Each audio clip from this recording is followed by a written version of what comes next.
औज़ुबिल्लाहिमिनश्शैतानिर्रजीम बिस्मिल्लाहिर्रहमानिर्रहीम। जैसा कि आप सब जानते हैं कि 27वीं आईनी तरमीम यानी 27th अमेंडमेंट जो है वो 2/3 अक्सरियत से मंजूर हो गई है। तो आपको बताऊं कि ना तो पहले हमें मीडिया ने मंजूर होने से पहले ना मीडिया ने बताया कि आया कि इसमें जो है वो मुल्की फ़ायदा है, कौम का फ़ायदा है, शहरियों का फ़ायदा है, या आने वाले मुस्तक़बिल में आने वाली हमारी नस्लों का फ़ायदा है। लेकिन जैसे ये 2/3 अक्सरियत से मंजूर हुई तो जो है वो आवाम को जो है बताने लग गए कि क्या क्या कानून जो है वो तरमीम हो गए, क्या क्या कानून की जो है वो एडिटिंग पाकिस्तानी कानून में हो गई है, ताकि आवाम जो है वो मेंटली तौर पर तैयार हो जाए। तो पहले मैं नुकात मोटे मोटे बताने से पहले बताऊं कि आईनी तरमीम कहते हैं किसे। आईनी तरमीम कहते हैं कि किसी भी मुल्क के कानून में किसी भी किस्म की एडिटिंग को जो है वो किसी भी किस्म की तरमीम को आईनी तरमीम कहा जाता है, जो पाकिस्तान की तारीख़ में 27 बार हो चुकी है, जो अभी मंजूर हुई रिसेंटली।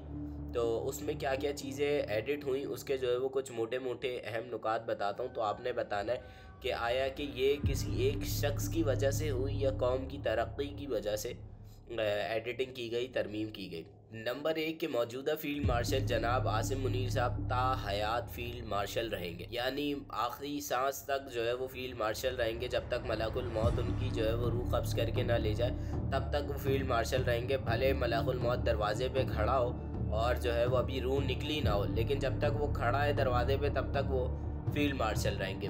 नंबर 2, क्योंकि वो फील्ड मार्शल रहेंगे तो सारी ज़िंदगी उनको जो है वो तनख्वाह मिलती रहेगी, वो मुल्की ख़जाने से तनख्वाह लेते रहेंगे, वो प्रोटोकॉल लेते रहेंगे, वो गाड़ियाँ लेते रहेंगे, वो मुल्की ख़जाने से जो है वो जहाज़ों को ले के बाहर जा सकते हैं, वो सारी फैसिलिटीज़ ताहयात ले सकते हैं जो अभी ले रहे हैं। नंबर 3, एक नई फ़ोर्स बनाई गई है जिसे डिफेंस फोर्स कहा जाता है। इसके अंदर जो है वो तीनों फोर्सेस आती हैं, हमारी आर्मी, हमारी नेवी, हमारी एयर फोर्स, और जो है वो इसकी कमान भी जनाब सैयद आसिम मुनीर साहब ही संभालेंगे। नंबर 4 के एक ऐसा तबका भी होता है जहाँ पे पाकिस्तान के बड़े बड़े जो है वो फ़ैसले होते हैं, स्ट्रेटेजिक एटमी हथियार के फ़ैसले वगैरह वगैरह। आप समझ सकते हैं मैं कितने बड़े फ़ैसलों की बात कर रहा हूँ। तो वहाँ पे भी जो वो अहदे होंगे वो जनाब सैयद आसिम मुनीर साहब की मशावरत से ही आ सकेंगे। वज़ीर आज़म जो है वो उन अहदों पर किसी को नहीं लगा सकता, आसिम मुनीर साहब ही जो है वो लगा सकेंगे। अभी भी नहीं लगा सकता था, लेकिन अब ये कानून का हिस्सा हो गया कि अगर आपने ये चीज़ करी तो कानून तोड़ा।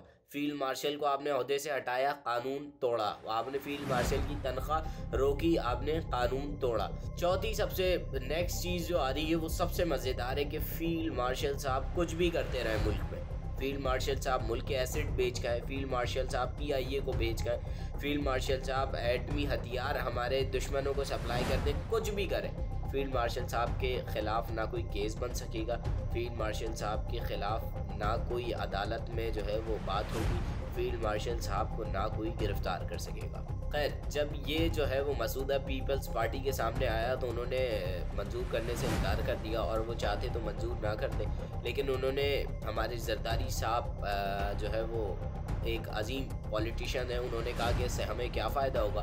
तो उन्होंने आसिम मुनीर साहब ने कहा कि जब कद्दू बटेगा तो सब में बटेगा, जब मुल्क बटेगा तो फिर जो है सब खाएंगे, क्या मेरा क्या आपका, मिल्क बांट के खाएंगे। तो उन्होंने कहा यही फैसिलिटीज़ जो है वो जरदारी साहब को भी दे देते हैं कि आपको भी जो है वो ना कोई गिरफ़्तार कर सकेगा, ना ही कोई जो है वो आपके ऊपर केस होगा।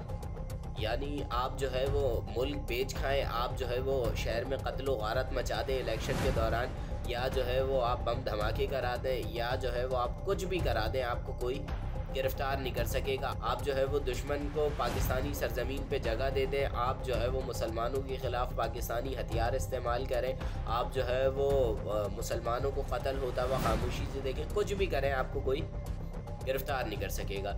मैं बताऊं कि हुकूमत पाकिस्तान आज किसी रेडी वाले को कह देना कि भाई तू जो मर्ज़ी कर, तुझे कोई गिरफ़्तार नहीं कर सकेगा, वो खाली हाथों रहकर भी जो है ना बहुत कुछ कर देगा। वो फ़िरौन, नमरूद, क़ारून, हामान, शद्दाद, हज्जाज बिन यूसुफ बन जाएगा।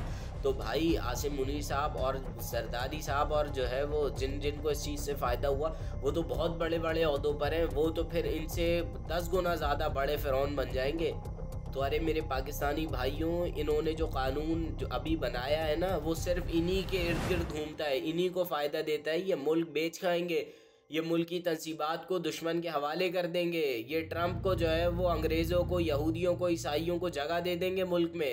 और उसके ऊपर फिर इनको कोई हाथ भी नहीं लगा सकेगा, इनको कोई गिरफ्तार नहीं कर सकेगा।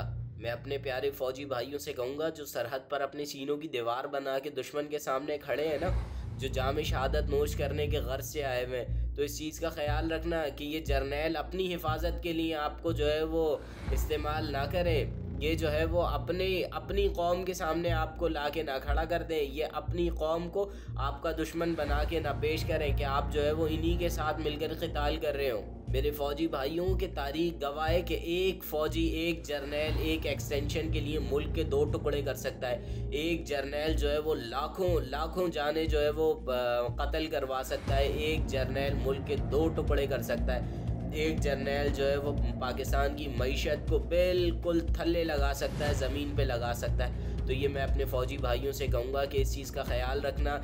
डिसिप्लिन के नशे में ये चीज़ मत भूल जाना कि हम जो है वो हमारे ही मुसलमान भाइयों के सामने आ खड़े हुए हैं। तो भाई अगर इस बात पे भी ना निकले ना, तो जैसे आज हम जुल्म की चक्की में पिस रहे, आज जो है वो हम इन गंदगी और जो है वो महंगाई के नालों में मुंह दिए बैठे हुए ना, वो सिर्फ इसलिए बैठे हुए कि हमारे बड़े बूढ़े आबाओ अजदाद, हमारे दादा बाप ये नहीं निकले जुल्म के ख़िलाफ़, तो आज हम भी जुल्म में पिस रहे। अगर आज हम नहीं निकलेंगे तो कल को हमारे बच्चे भी जुल्म की चक्की में पिस रहे होंगे, इसी जो है वो दलदल में फंसे होंगे। और बात सोचने की है कि फ़ील्ड मार्शल साहब ने ये अपने गिर्द हिफाजती घेरा लगाया क्यों। मैं अपनी मिसाल दूं, अगर मुझे किसी से खौफ होगा तो मैं अपने जो है वो गिर्द हिफाजती जो है वो घेरा लगाऊंगा। अगर मुझे किसी से खौफ होगा ही नहीं तो मैं क्यों लगाऊंगा। या तो ये बहुत बड़ा कांड कर चुके हैं, या तो करने वाले, या तो इन्हें किसी से खौफ है कि जो है वो आ रहा है बंदा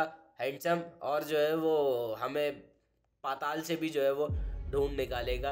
बात यह है कि अगर नहीं निकले तो मुल्क इन्हीं जाहिलों के हाथ में रहेगा, इन 2 ख़ानदानों के हाथ में रहेगा, और ये हर जर्नैल को आने देंगे, उसकी मर्ज़ी चलाने देंगे। वो कहेंगे तुम भी खाओ, हम भी खा रहे, खाने दो, जो खा रहा है खाने दो, जो आ रहा है आने दो।